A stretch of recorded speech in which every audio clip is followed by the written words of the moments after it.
Uh-oh, the Cubans down in Miami are finally entering the find out stage. The Cubans down in Miami are now being detained. Cubans with the I-220A form, they're now being detained by ICE. There was some type of mix-up during the Biden administration where the Cubans that were coming in through the southern border, there were Cubans coming in through the southern border. Some of them were given some other type of paperwork versus some Cubans were getting this I-220A form.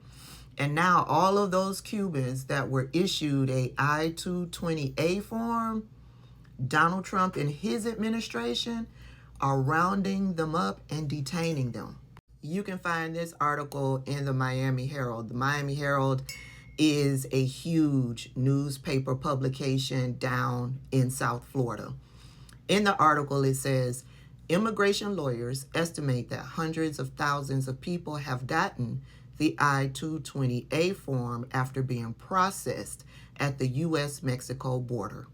That paperwork has made it difficult for recently arrived Cubans to fix their immigration status, including getting a green card, though the decades-old Cuban Adjustment Act, like generations of people from the island before, have been able to do.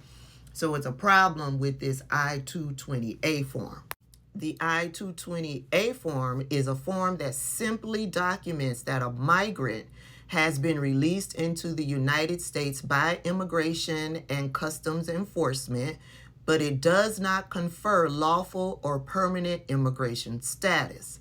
Border authorities have given it to hundreds of thousands of Cuban nationals after processing them at the U.S.-Mexico border.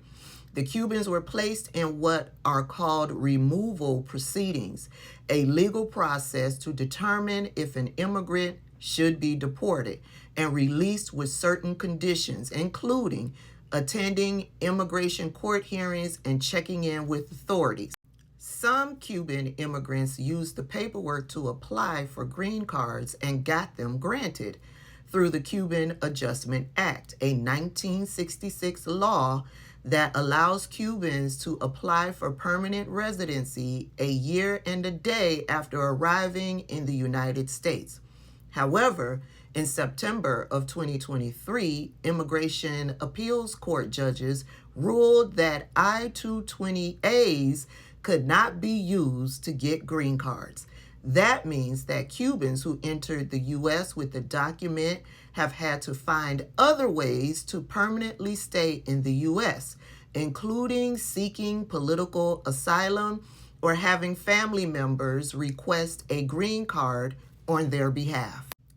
I would be interested to know if the Cubans down in Miami are requesting green cards on behalf of other Cubans, being that they overwhelmingly went into the voting booth to vote in Donald Trump, being that they are known, Miami Cubans are known for getting in the door and shutting it behind them, not helping their family to get in over here. They'll quickly tell them, come in the right way. Remember that lady I shared a video? Come in the right way. Remember the other lady I shared a video of? Yeah. We aren't the criminals. He's only deporting the criminals. This is how Cubans in Miami think. They got theirs, F you, and then they look down upon their Venezuelan brothers and sisters, their Mexico brothers and sisters. They look down upon the other Latina and Latino communities and view them as the criminals. Yeah. And now they're being detained because they aren't here legally.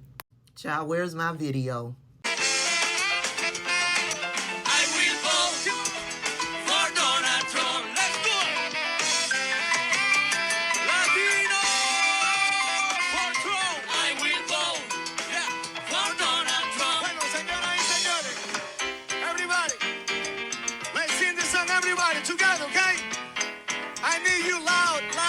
All of you Miami Cubans that are being detained, You can thank the other Miami Cubans who voted for Donald Trump.